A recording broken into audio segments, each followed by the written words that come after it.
BA part तृतीय के विद्यार्थियों का स्वागत। आज हम सूर्यकांत त्रिपाठी निराला को पढ़ेंगे।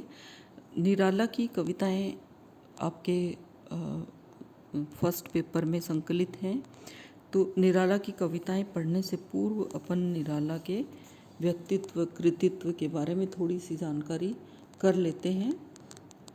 निराला, क्योंकि बहुत से प्रश्न आपके इसमें से भी बनते हैं और किसी कवि के बारे में अगर आप जानकारी करते हैं तो आपके एक और प्रश्न जो पूछा जाता है, साहित्यिक निबंध के ऊपर टिप्पणी आती है, साहित्यिक निबंध लिखना होता है, एक प्रश्न ये भी आता है, तो उसके लिए भी आपके ये मैटर काम में आएगा।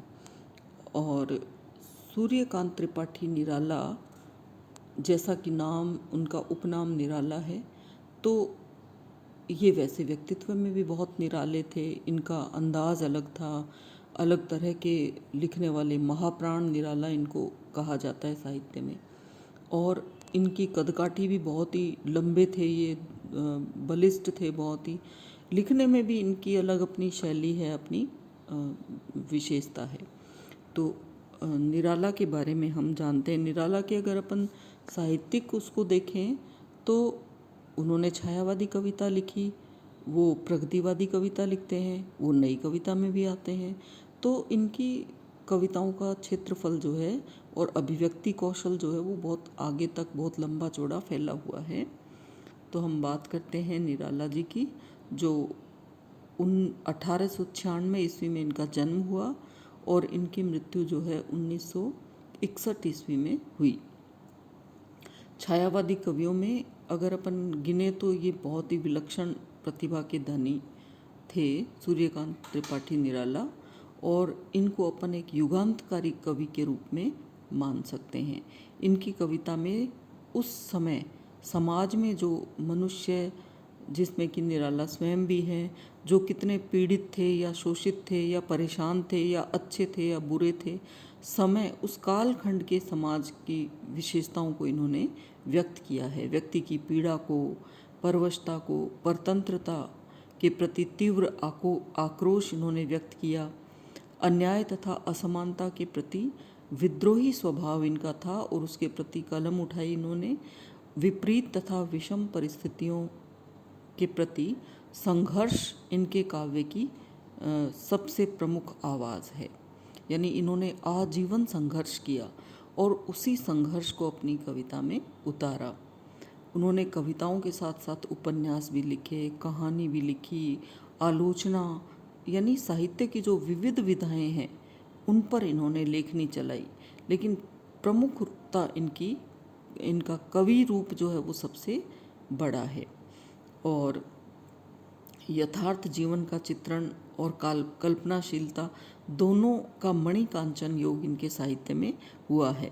अगर अपन पढ़ेंगे जूही की कली, जो संध्या सुंदरी, जूही की कली, तो इनकी कल्पनाशीलता को हम देख सकते हैं। सरोज स्मृति, अनामिका, परिमल, तुलसीदास, कुकुरमुत्ता, इनमें इनकी जो है वो यथार्थ चित्रण देखने को मिलता है। तो ये विलक्षण प्रतिभा ही है कि एक तरफ कवि बहुत ही कोमलकांत प्रणय से भरी हुई और सूक्ष्म कविता लिखता है, दूसरी तरफ जीवन की कड़वाहटों और सच्चाइयों को व्यक्त करने वाली बहुत ही ज़्यादा संघर्षशील जीवन की कविता भी कवि लिखते हैं, यथार्थवादी कविता भी लिखते हैं। तो कवि का जीवन जो है वो बड़ा विचित्रताओं से भरा हुआ है, साहित्य में भी वो दिखाई देता है। इन्होंने बंगला भाषा, अंग्रेजी भाषा, संस्कृत और हिंदी पर बहुत लिखा, भाषा में बहुत लिखा, और समान रूप से सारी भाषाओं पे इनका अधिकार था। अभिव्यक्ति के लिए नए काव्य रूप को खोजते रहे हैं हमेशा।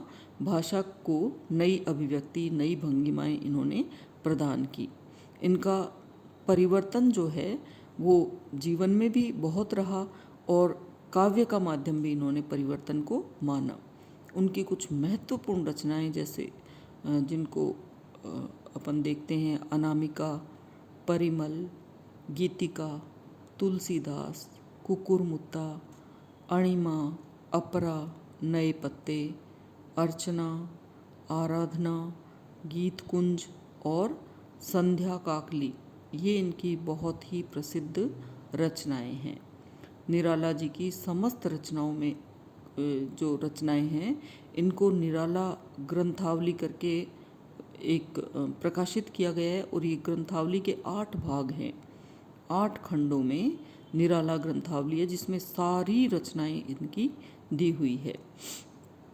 लोहिया महाविद्यालय की जो लाइब्रेरी है, जब भी आप कॉलेज खुले तब देखना, उसमें ये 8 ग्रंथ जो 8 खंड जो हैं वो आपको मिल जाएंगे।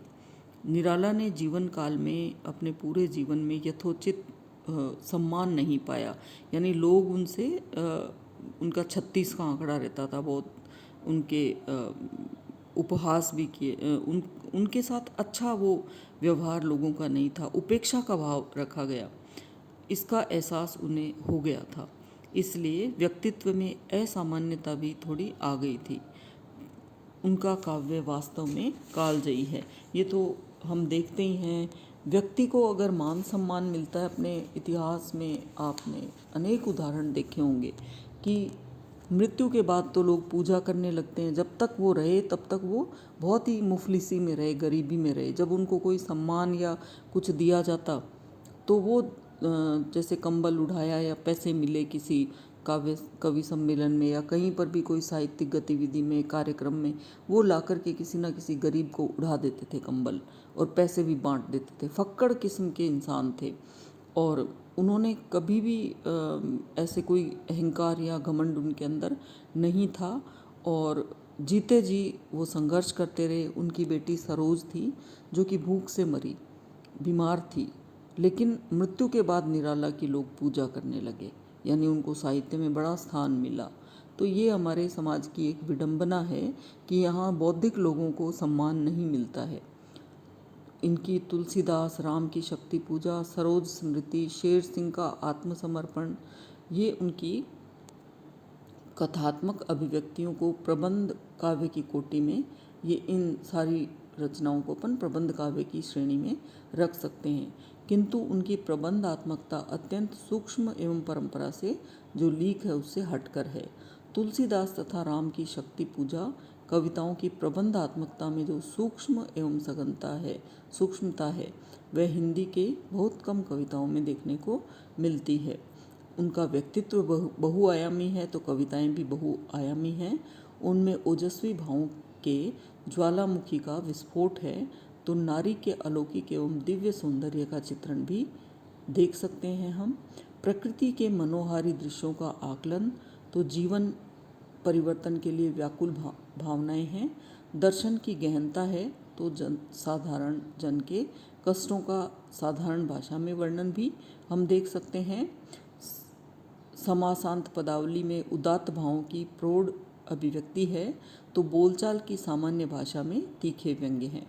तुलसीदास तथा राम की शक्ति पूजा काव्य उनके गहन चिंतन, अभिव्यक्ति की सूक्ष्मता एवं प्रौढ़ता तथा जटिल भावाभिव्यक्ति का परिचय देते हैं। कुकुरमुत्ता, वह तोड़ती पत्थर आदि रचनाओं में निराला पूंजीवादी व्यवस्था पर तीखा प्रहार करते हैं। सरोज स्मृति कविता में नितांत निजी व्यथा को सर्वजनीन व्यथा में परिणित कर दिया है। उसमें बहुत ही दुख है। सरोज उनकी पुत्री थी, भूख और दवाई की कमी से मरी, तो इस आघात को इन्होंने इसमें स्थान दिया है। यह वैविध्य छायावाद के अन्य किसी कवि में नहीं है, इसलिए निराला को आधुनिक युग का सबसे युगांतकारी कवि माना जाता है। निराला की अधिकांश रचनाओं की भाषा संस्कृत गर्भित है और उसमें समास की अधिकता है। पदों के प्रयोग में कवि ने गेयता का विशेष ध्यान दिया। गेयता यानी गीतात्मकता, या गाया जा सके। कहीं तो गेयता का गुण ही इतना प्रधान हो गया है कि अर्थ की संगति नहीं बैठ पाती, लेकिन प्राय कवि ने समस्त पदावली के प्रयोग द्वारा उपयुक्त लय और अर्थ गांधीर्य की अभिव्यक्ति की है। राम की शक्ति पूजा में राम रावण युद्ध का वर्णन करते हुए कवि कहता है, प्रतिपल परिवर्तित व्यूह भेद कौशल समूह, राक्षस विरुद्ध प्रत्यूह, क्रुद्ध कपि विषम हूह, विच्छुरित